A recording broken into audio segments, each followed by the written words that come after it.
Bare hands? I couldn't live with myself if I let that beast eat Shirley for dinner. A dreadful night, but great fun, eh, Shirley? What a beast. Its breath smelled like stale enchiladas. So, it was Stapleton all along, then? The phony beard, the threatening letter. What a nasty fellow he is. Yes, it was I all along, and I admit, I have been a little bit nasty. Watch out, he has a gun. Easy, everyone.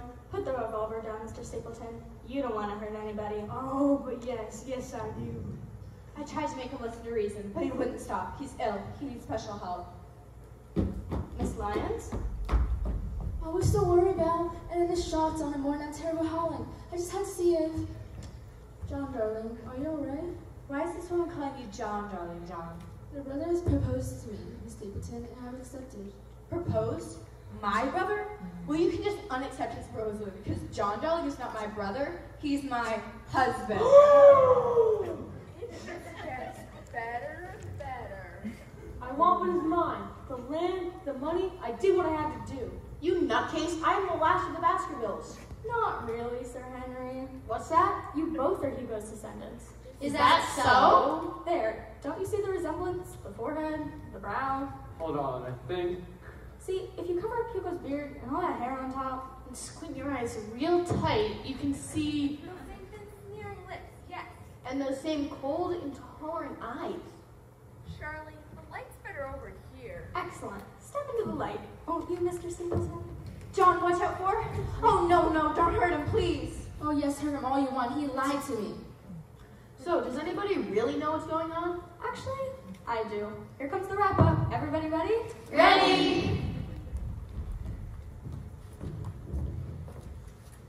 While Jenny was here at Baskerville Hall, Slogging through the murky moor, all by myself. Jenny, I knew if we both arrived here, that the villain would never show his face. So I went to the British Museum instead. Day after day, I examined old letters, business records, passenger ship records, everything. And Eureka! Your real name is not John Stapleton. It's not? It's Roger Baskerville, the abandoned son of poor Sir Charles's younger brother.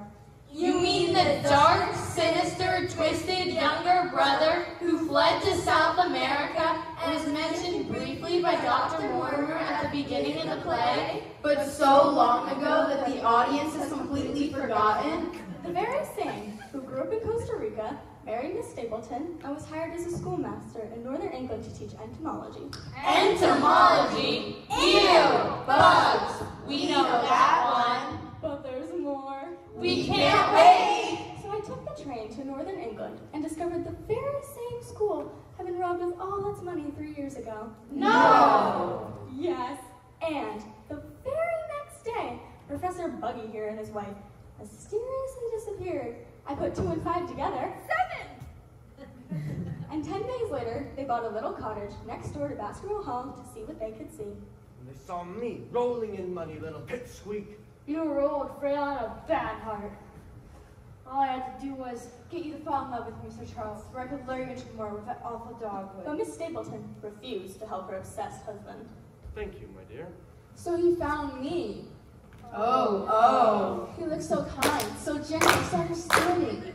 I told him all my husband says, and he suggested I write a letter to you, Sir Charles, seeking your assistance.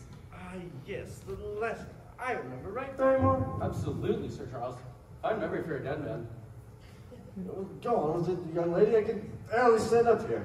But after I sent the letter, John appeared at my door and said that he should be the one to help me instead. That he wanted to marry me and take care of me for the rest of our lives. That's why I didn't show up at the gate. But Mr. Stapleton did show up at the gate that night, didn't you, Mr. Stapleton? Yes, I did. You and that poor animal you've tortured. Get him, boy, over the fence you go! Get him, you devil hound! Get him! Get him! That's my cue.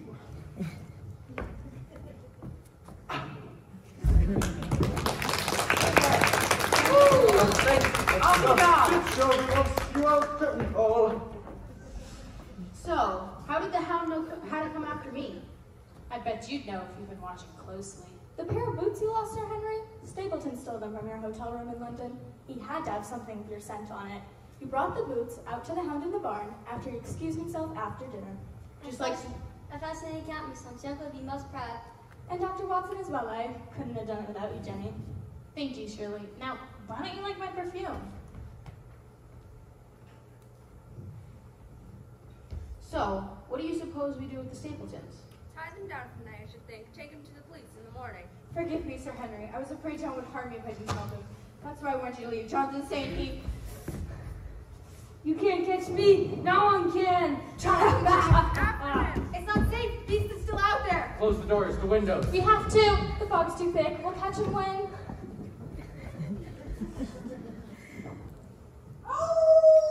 Oh, John! No one moved. That blood-curdling moan. And in that instant, we knew the truth. The real truth. The hound would be back, and it would be very, very hungry. Until next time, sleep tight!